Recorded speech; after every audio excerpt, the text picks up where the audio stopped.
안녕하세요. 오늘도 사연살롱을 찾아주셔서 감사합니다. 저는 30대 후반 여성입니다. 막내 아이를 낳기 전까지 동네 작은 가정의학과 의원에서 간호사로 근무했어요. 매년 가을쯤 독감 예방주사를 실시하는데 저는 그곳에서 남편보다 지금의 시부모님을 먼저 알게 되었어요. 지금에야 애나 어른 할 것 없이 독감 예방주사를 맞지만 12년 전만 해도 어린아이 빼고는 예방접종률이 그리 높진 않았어요.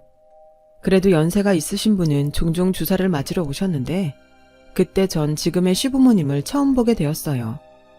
어찌나 다정해 보이는지 시아버지의 손을 꼭 잡고 병원에 들어온 시어머니를 보며 나도 나중에 결혼하면 꼭 저렇게 늙고 싶다고 생각할 정도였어요. 사람들이 보는 눈은 비슷하다고 하죠. 나중에 알고 보니 저희 시부모님은 이 동네에서 금술 좋기로 유명하신 분들이셨고 다른 간호사 선배의 말을 듣기로 시어머니는 당뇨와 혈압 그리고 고지혈증 등 저희 병원에 자주 오시는 단골 환자셨어요. 그리고 언제나 그런 시어머니와 시아버지는 동행하셨죠. 접수를 시작으로 병원에서 시어머니를 아기 대하듯 보살피기로 소문이 자자하셨습니다. 처음 보는 간호사 아가씨네. 시어머니는 주사를 준비하고 있는 저에게 먼저 다정하게 말을 거시더라고요. 네, 이번 주부터 근무하게 됐어요. 인물이 아주 곱네. 감사합니다. 어머님도 엄청 미인이세요. 처음 본 시어머니와 전 그렇게 간호사와 환자로 서로 첫인상이 참 좋았어요. 그렇게 제가 근무한 지 3개월 즈음이 되었고 시어머니는 여느 때처럼 혈압약을 처방받기 위해 시아버님과 병원에 찾으셨어요. 그리곤 저에게 내가 정말 고민을 여러 번 하다가 얘기하는 건데 우리 간호사님은 애인 있나? 라고 물어보지 않겠어요? 전 너무 놀라서 네? 하고 당황한 기색을 보였죠. 그런 저에게 시어머니는 내가 너무 놀라게 했나? 사실 나한테 아들이 하나 있는데 볼 때마다 둘이 잘 어울릴 것 같아서 라며 말끝을 흐리셨어요. 전 그제야 애인은 없는데 아직은 연애할 생각이 없어서요 라고 대답했고요. 사실 저는 그때 8년 사귄 남자친구와 결혼 직전까지 갔다가 헤어졌고 그 후유증으로 연애는커녕 남자를 만날 생각이 전혀 없던 때였어요. 저의 대답에 시어머니는 그래? 아쉽네 라며 서운한 얼굴빛을 보이셨고 전 그런 시어머니를 보기가 민망해 더 분주하게 움직였어요. 그렇게 시간이 또 흘러 시어머니의 다음 진료일이 잡혀있던 날이었어요. 지난번 일이 있었지만 시간도 꽤 지났고 개의치 않으려고 마음을 먹고 있는데 시어머니는 이번에 시아버님이 아닌 지금의 저희 남편을 데리고 병원에 오셨습니다. 어머, 오늘은 아드님이랑 오셨네요. 접수처에서 다른 여자 간호사가 톤이 살짝 업되어서는 설레는 듯 말을 했고 전 그 소리에 시어머니와 동행한 남편 얼굴을 봤어요. 훤칠한 키에 뚜렷한 이목구비. 누가 봐도 남편은 남들에게 호감을 살 만한 훈남이었어요. 그 순간 저는 그냥 애인 없다고 아드님 소개해달라고 할걸 하고 생각이 들 정도였죠. 그러면서도 혹시 시어머니가 전에 제가 애인은 없다고 했으니까 은근슬쩍 소개하시려고 남편을 데리고 온 게 아닐까 하는 기대도 살짝 했는데 그건 저의 김칫국이었어요. 정말 시어머니와 남편은 진료만 딱 보고 발걸음을 돌렸고 전 아쉬움에 시어머니와 남편의 뒷모습만 바라봐야 했어요. 그게 저와 남편의 첫 만남이었어요. 결혼하고 나중에 남편에게 듣기로 그때 시어머님이 거기 간호사 한 명이 새로 왔는데 얼굴도 예쁘고 싹싹한 게 너무 괜찮더라. 가서 얼굴이라도 한번 볼래? 라고 남편을 데리고 병원에 온 거라고 하더군요. 그 후 종종 시어머니는 당신의 남편 대신 저희 남편을 데리고 병원에 오셨어요. 전 여느 때처럼 친절하게 응대했고 또 주사실에서 준비하는 저에게 시어머니는 우리 아들 어때? 내 아들이라 하는 소리가 아니라 생긴 건 어디 내놔도 빠질 데가 없어. 라며 운을 떼셨어요. 그래서 전 제가 봐도 미남이신데요. 주변에 인기 많으실 것 같아요. 라고 대답했고 시어머니는 그런 제 말에 손사래를 치며 아니야, 워낙에 숫기가 없어서 여태 연애도 못하고 내가 아주 걱정이 많아. 그 순간 전 마음속으로 야호를 외쳤어요. 하지만 티는 낼 수 없어서 그래요? 전혀 그렇게 보이지 않던데. 어때? 지금도 연애할 생각이 없어? 라며 기대에 찬 얼굴로 저에게 아들에 대해 다시 한번 물으시더라고요. 그렇게 저와 남편은 시어머니의 강력한 주선으로 만남을 시작했어요. 남편은 정말 듣던 대로 숫기가 없는 사람이 맞았어요. 저 성격에 사회생활은 어떻게 하려나? 궁금하던 차에 남편에게 자신의 직업이 직업 군인이라는 말을 듣게 되었고 군인 A는 대학교 이후 처음이라 기분이 이상해 웃었던 기억이 납니다. 그 후 저희는 연애를 시작했어요. 남편은 숫기가 없지만 착하고 다정한 사람이었고 무엇보다 화목한 집안에서 사랑받고 자란 티가 나서인가 사람 자체가 구김이 없어 보여 좋았어요. 요즘 우리 아들이랑 잘 만나고 있나? 사내놈이라 집에선 토우통 물어봐도 그냥 그렇다고만 하고 얘기를 안 해줘서 내가 아주 여기 오기 전까지 궁금해서 죽겠더라니까. 시어머니는 그렇게 병원에 진료가 있는 날이면 당신 아들의 여자친구인 저에게 그동안 궁금한 것들을 풀어놓았죠. 그 덕분에 저의 연애는 병원에서 공공연하게 드러나 늘 화제거리가 되었어요. 저는 처음엔 조금 부담스러웠지만 차차 시간이 지나면서 주변의 관심이 싫지 않더라고요. 저희는 2년의 연애 끝에 결혼을 하게 되었어요. 그 아버지의 그 아들이라고 시어머니를 왕비처럼 대하시는 시아버지를 따라 저희 남편도 저에게 무척 잘하는 사람으로 저희는 연애 때도 결혼을 준비하면서도 싸움 한 번 하지 않고 신혼생활을 이어갔습니다. 저희 연애사와 결혼설은 병원에서 내내 화제였어요. 환자가 직접 당신의 아들을 주선했으니 여자들 많은 간호사 무리에선 부러움 반 신기한 반으로 전 늘 연예인처럼 질문 세례를 받곤 했죠.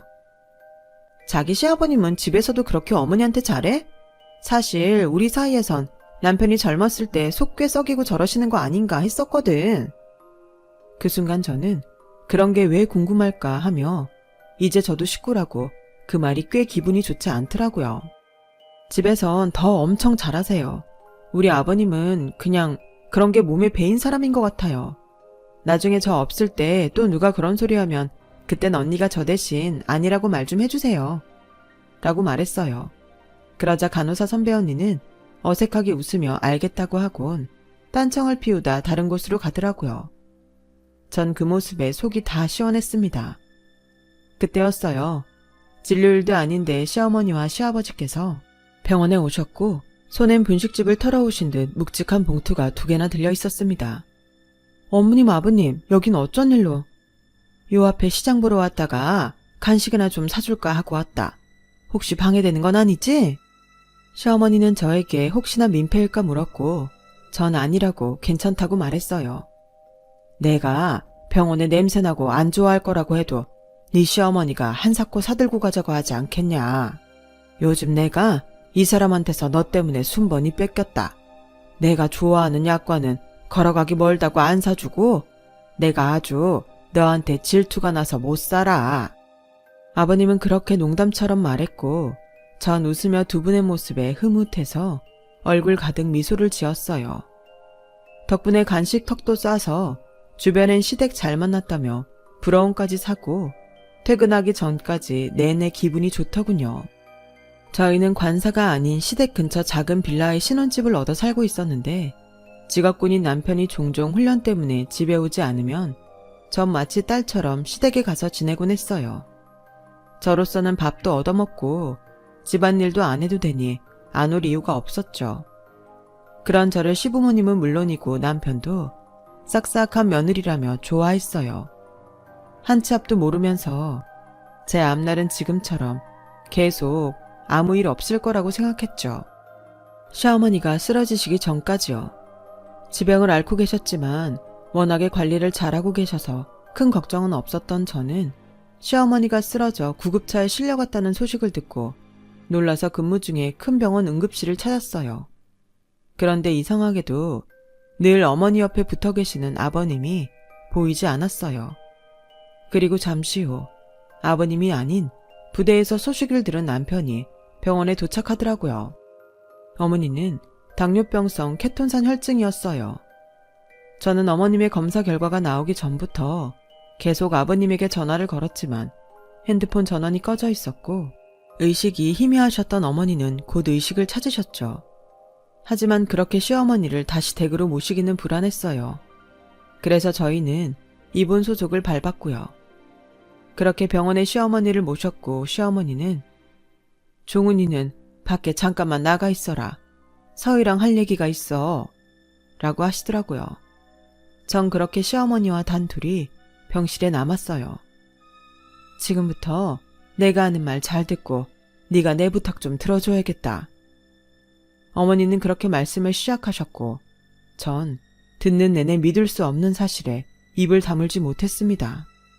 어머니가 힘들게 꺼낸 이야기는 시아버님에 관한 이야기였어요. 당신의 아내만 지극정성으로 챙기던 저희 시아버지의 놀라운 비밀이었죠. 내 시아버지한테 다른 여자가 있다. 감쪽같이 속이고 10년이나 두 집 살림을 했어. 어머니는 담담하게 이야기하려 했지만 잘 되지 않는 듯 보였어요. 그도 그럴 것이 10년이나 당신을 속이며 그렇게 일편단심 연기를 했으니 누가 그 배신감을 참을 수 있겠어요. 전 어머님의 손을 꼭 잡아드렸어요. 저희 시아버님은 초등학교 교장 선생님을 하시다 정년 퇴임을 하셨거든요. 어머니는 그 내연녀가 아버님이 학교에 근무할 때 만난 사람이라고 하셨고 직접 듣기로 그 내연녀는 아버님이 근무하는 학교에 다니는 손주를 아들 내외 없이 도맡아 보살피던 학부형이라고 하시더군요. 세상에 교장 선생님과 학부형의 만남이라니 지금 생각해도 어떻게 그럴 수 있지 하며 놀랍기만 합니다. 저는 어머님이 어떻게 그 사실을 아셨는지 궁금해서 조심스럽게 여쭤봤어요. 그러자 어머니는 요즘 들어 꾸준히 관리하는데도 몸이 좋지 않아서 이러다 큰일이라도 나지 싶더라. 그래서 큰 병원에 가봐야겠다고 생각하다가 예전에 들어놓은 보험에 혹시 뭐라도 이용할 수 있는 게 있나 싶어서 찾아봤지. 근데 글쎄 거기서 처음 보는 전세계약서 한 장이 나오지 않겠니? 어머니는 그게 뭔가 싶어 자세히 읽어봤고 아버님의 명의로 계약된 7천만 원짜리 전세계약서라는 사실을 아셨다고 해요. 그 순간 너무 어이가 없어서 아버님께 물어볼까 하다가 직접 그 주소로 택시를 타고 가보셨는데 거기서 두 집 살림을 하는 아버님과 딱 마주치신 거였습니다. 보고도 믿을 수가 없었는데 당신보다 한 10살은 어려 보이는 여자와 다정한 모습을 보니 믿지 않을 수가 없었다고.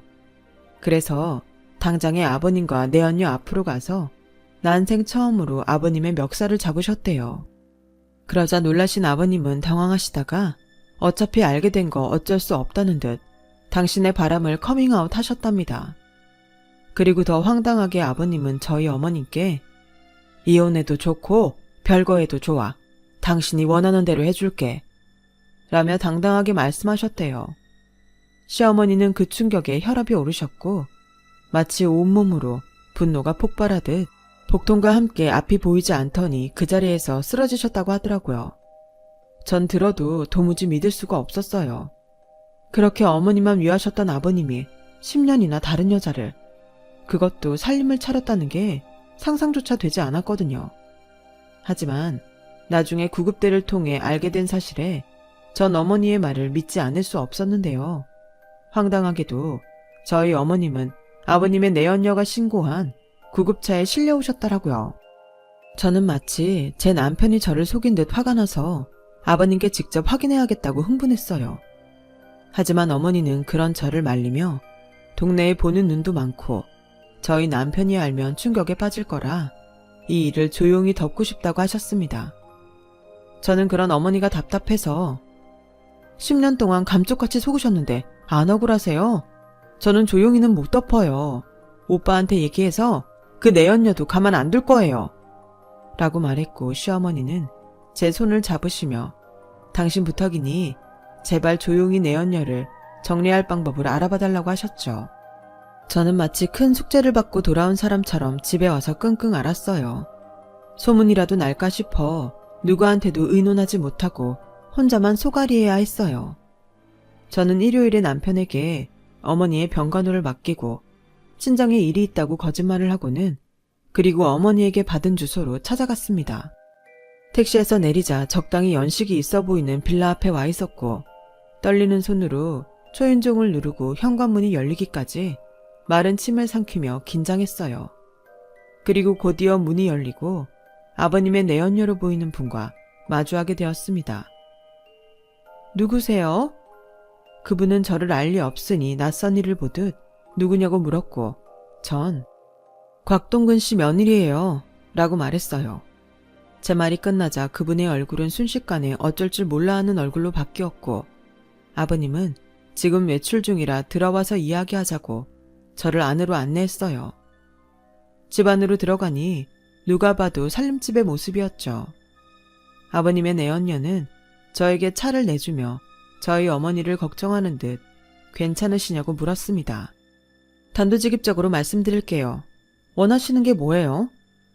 전 적을 알고 나를 알아야 이 싸움을 할 수 있다고 생각해서 그렇게 물었어요. 하지만 대답은 쉽사리 들려오지 않았어요. 전 대답을 기다리는 게 답답해서 참을 수 없었어요. 다그치려는 그 순간 현관문이 열리는 소리가 들리더라고요. 예상대로 저희 아버님이더군요.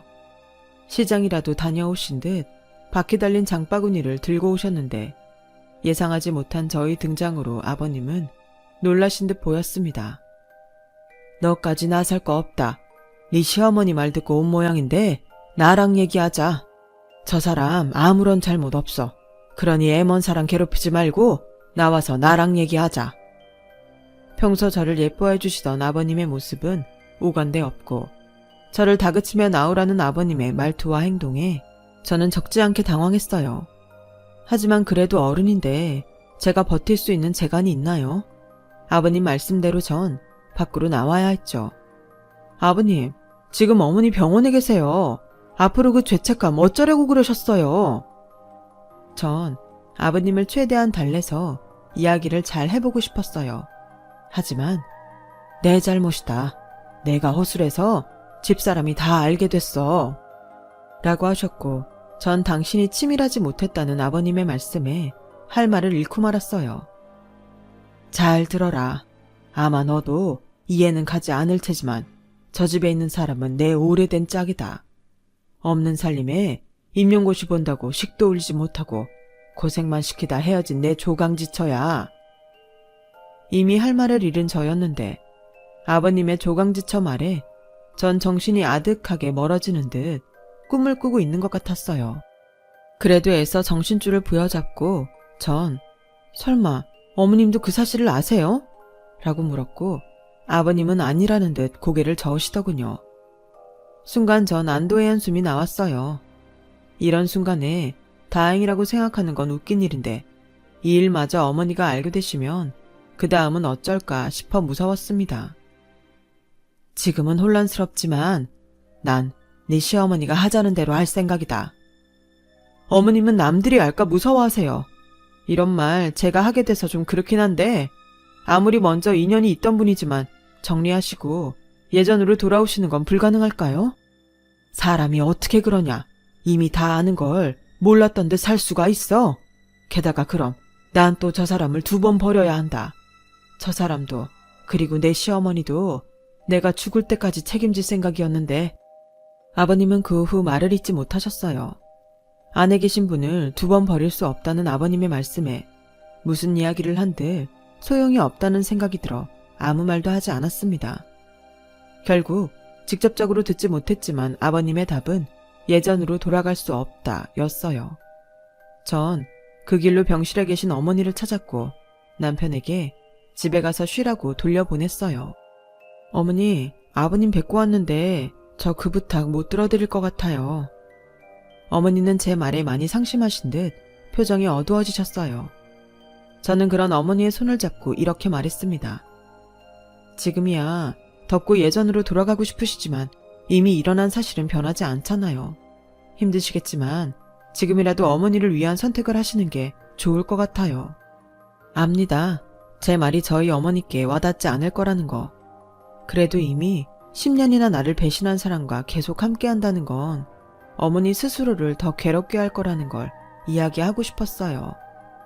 그 후 어머니는 목소리를 잃은 사람처럼 아무런 말씀을 하지 않게 되었어요. 남편은 그런 어머니를 보며 걱정이 늘었고 저희 집엔 무거운 기운만 돌았죠. 그러던 어느 날, 전 근무 중에 뜻밖의 전화 한 통을 받게 되었어요. 바로 아버님의 내연녀의 전화였습니다. 갑자기 전화해서 미안해요. 할 얘기가 있는데 잠깐 볼 수 있어요? 전 어머니한테 가봐야 할 것 같다고 병원에 이야기하고 조퇴를 했어요. 그리고 아버님의 내연녀를 만나러 갔는데 전 또다시 제 눈을 의심하게 되었어요. 예전에 집으로 찾아갔을 때와 사뭇 다른 복장과 분위기에 전 긴가민가하며 그분 곁으로 다가갔고 왔어요? 앉아요. 라는 말에 자리에 앉았어요. 그러자 그분은 저에게 계좌번호와 금액이 적힌 종이 하나를 건네며 이렇게 말하더군요. 내가 무슨 부귀영화를 누리려고 10년이나 첩생활을 했겠어요? 거기 적힌 대로 돈 보내주면 깨끗하게 사라져 줄게요. 그쪽 아버지 절대 저 못 버려요. 내가 떠나지 않는 이상 그쪽 집이 원하는 대로는 절대 돌아갈 수 없다는 얘기니까 그쪽 시어머니랑 잘 상의해서 결정해요. 저는 기가 차서 말이 나오지 않았어요. 적어도 옛사랑에 미련에 절절한 사람들이라고 생각했는데 아버님은 몰라도 그 내연녀는 속이 시꺼먼 사기꾼이었죠. 저는 어이없다는 듯 종이를 그 여자 보는 앞에서 찢었어요. 제 행동에 놀란 여자의 표정은 정말 가관이었고요. 전 순간 핸드폰을 들어 찢어진 종이 조각과 그 여자의 사진을 찍었어요. 난 이 사진 한 장이면 이 문제를 해결할 수 있을 것 같은데요. 그럼 안녕히 가세요. 아, 어머니한테 얘기해서 상간녀 소송도 할 거예요. 우리 아버님이야 10년 동안 당신한테 노란한 거니 아마 당신이 원하는 대로 되진 않을 것 같네요. 전 제 앞에 놓인 냉수를 한 번에 원샷했고 시원한 얼굴로 그 자리에서 일어났습니다. 그러자 그 여자는 어디서 그런 힘이 생겼는지 저를 붙잡고 제 핸드폰을 뺏으려 했고 전 그런 그 여자를 밀어버렸죠. 여자는 비명을 질렀고 전 그 사이에 그 여자를 뿌리치고 거기를 나왔습니다. 그리고 곧장 아버님을 찾아갔어요. 아버님 앞에 제가 사진 2장을 내밀고 이야기하자 아버님은 현실을 부정하듯 혼란스러워하셨고 전 아버님께 이렇게 말했습니다. 선택은 아버님이 하세요. 전 솔직히 아버님께 실망했어요. 아버님은 비겁하게 선택을 어머니한테 미루셨고 좋은 사람인 척 어머니를 기만하셨어요. 결국 어느 쪽도 아버님은 책임지지 못하신 거예요. 지금이라도 비겁하게 굴지 마시고 사태 파악 잘하세요. 제 이야기가 다 끝날 무렵 뻔뻔한 여자는 아까와는 다른 모습으로 돌아왔더라고요. 마치 제가 어디서 비슷한 사람의 사진을 구해온 듯 놀라는 연기를 선보이는데 참 어이가 없었습니다. 하지만 예전 아버님 말씀대로 몰랐으면 모를까 사실을 안 이상 예전으로 돌아갈 수는 없었어요. 아버님은 그토록 애틋했던 당신의 조강지처에게 사실이냐며 추궁했고 여자는 딱 잡아떼며 제가 꾸민 짓이라고 뒤집어 씌우려고 했지만 며느리가 무슨 수로 그 사진을 찍나며 아버님은 배신감에 치를 떨었습니다. 그러자 그 여자는 울며 불며 억울해서 그랬다고 10년 동안 죽어 지내면서 그 자리는 자기 자리인데 저희 어머니가 다 누리고 산다며 억울해서 돈이라도 뜯어내고 싶었다고 이실짓고 하더군요. 아버님은 끓어오르는 분노에 집안 살림을 전부 부수기 시작하셨어요. 그리고 그 자리에 계속 있기가 좀 그래서 전 빠져나왔어요. 밖으로 나오니 여자의 우는 소리가 현관을 넘어 제 귀에 들렸어요. 차라리 정말로 애틋한 관계로 남지 저게 뭔가 싶어 측은한 마음이 다 들더라고요. 그 후 전 시어머니에게 이 사실을 모두 이야기했어요. 제 이야기를 들은 어머니는 오랜만에 자신의 목소리로 사람이 물러터져서 그런 일이나 당하고 라며 혼잣말을 하셨고 저에게 나 퇴원하련다. 의사 선생님도 아침에 나만 괜찮으면 퇴원해도 된다고 하셨어. 네 얘기 들으니까 도저히 여기 있을 수가 없구나 하시더라고요. 전 그런 어머님께 어머니는 괜찮으세요? 10년 동안 속아 지내셨는데 예전처럼 사실 수 있으세요? 라고 물었어요. 그러자 어머니는 웃으며 거야 모르지. 아직 안 살아봤는데 내가 어떻게 알겠니? 그냥 지금은 네 시아버지가 괘씸하면서도 저 양반이 어쩌고 있나 걱정이 돼서 마음이 안 편해 하시더군요. 부부가 함께 오래 살면 이런 걸까요? 저는 아직도 그때의 어머니의 마음을 다는 알지 못하겠습니다. 그 후 어머님은 퇴원을 하셨고 아버님은 식구들 볼 면목이 없다며 짐을 싸고 집을 나가셨어요. 그때까지 아무런 사실을 몰랐던 남편은 제 이야기를 듣고 당장에 그 여자를 찾아가겠다고 난리를 피웠지만 어머님이 일단 아버님을 찾는 게 우선이라며 남편을 말렸고요. 저와 남편은 어머님을 혼자 둘 수 없어 어머니의 집으로 들어갔어요. 그렇게 한 달이 지난 즈음 집에 택배 상자 하나가 도착했고 그 안엔 약초와 갖가지 당뇨와 혈압에 좋은 먹거리들이 가득 들어 있었습니다. 보내는 주소는 없었지만 그 택배를 보낸 이가 아버님이라는 사실은 알 수 있었죠. 그 길로 남편은 운송장 번호에 찍힌 지역을 샅샅이 뒤졌어요. 강원도 어느 시골 장터에서 아버님을 찾을 수 있었죠. 아버님은 평생 사죄하며 살겠다고 절대 돌아가지 않겠다고 하셨어요. 남편은 뭘 잘했다고 고집을 피우시냐고 아버님을 모셔오려고 했지만 역부족이었어요. 그렇게 몇 년간 저희 시부모님은 떨어져 지내는 시간을 갖게 되셨어요. 어느새 어머님은 당신이 겪은 배신감보다 한 달 아니면 2달 만에 오는 아버님의 택배를 기다리시더라고요. 끝내 당신이 이곳 생활을 정리하고 아버님께 가시겠다고 저희 부부에게 통보를 하셨어요. 안 돼요. 거기 너무 외져서 병원도 멀고 내가 가서 아버지 설득해서 모셔올게요. 남편은 어머니의 선택에 반대했습니다. 저 역시 같은 생각이었어요. 하지만 어머니의 마음은 확고하셨어요. 네 아버지 성격을 내가 몰라? 네 아버지 절대 자기 발로 못 와. 거기 가서도 병원 잘 다니고 관리 잘할게. 무슨 걱정이야. 네 아버지가 있는데 오죽 더 잘 챙길까? 그러니까 너희는 너희끼리 잘 살아. 어머니는 그렇게 말씀하시고는 홀가분한 얼굴로 최소한의 짐만 꾸려 남편의 차로 아버님께로 가셨어요. 남편 말이 원룸 같은 작은 곳에서 살림살이도 없이 사는 집에 어떻게 어머니가 계실지 걱정이라고 했어요. 그래서 전 남편에게 한 가지 제안을 했습니다. 우리도 가자. 여기 집들 정리하면 거기 어머님 아버님 집도 구해드리고 우리 살 곳도 구할 수 있을 거야. 남편은 제 말에 놀란 얼굴로 저를 쳐다봤어요. 사실 나도 이제 병원 그만두고 우리 아이 낳아서 키우고 싶어. 당신도 당신 일에 대해 다시 생각하고 있던 참이기도 했고 요즘은 일부러도 시골로 가잖아. 잘됐다. 우리도 이참에 내려가자. 남편은 재차 저에게 정말로 괜찮냐며 몇 번이나 물었어요. 하지만 저 역시 오랜 고민 끝에 내린 결정이었어요. 남편 직업에 대한 고민도 함께 있었죠. 저희의 새로운 시작에도 좋을 것 같았어요. 저는 괜찮다고 말했고 3개월 뒤 시부모님을 따라 거주지를 옮기게 되었죠. 몇 달 만에 본 시부모님의 모습은 예전 모습 그대로였어요. 다행이다 싶다가도 정말로 괜찮을까? 걱정되는 마음이 동시에 들더라고요.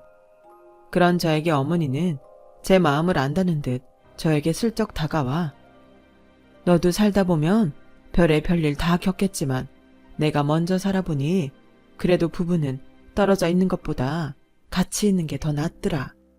지지고 볶고 싸워도 그런 상대가 있다는 게 좋아. 라고 말씀하시며 웃으셨어요.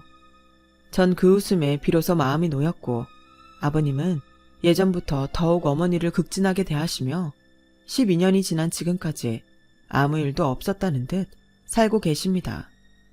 어느 날인가 어머니와 차를 마시는데 이런 말을 하셨어요. 산다는 게 별거 없다. 삼시세끼 잘 먹고 아프지 않고 외롭지 않으면 그게 행복이지 뭐 있겠니? 안 좋은 생각은 좋은 생각으로 덮으면 된다. 내가 너한테 줄세사는 많이 없지만 사는 동안 내 지혜는 주마. 그게 내가 지금까지 네 시아버지랑 잘 사는 비결이다. 전 웃으며 아무리 지혜가 있어도 남편이 협조하지 않으면 그건 불가능해요, 어머니.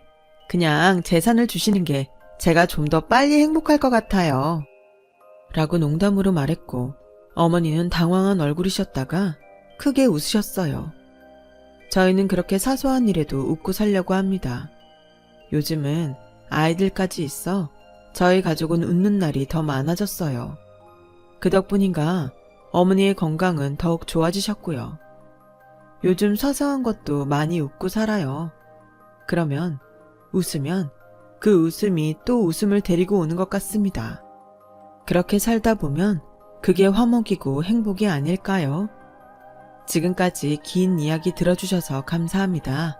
부디 많이 웃으시고 행복하세요. 여러분, 사연 댓글에 응원과 현명한 조언 부탁드려요. 좋아요와 구독은 저에게 큰 힘이 됩니다. 오늘도 좋은 일 가득하세요.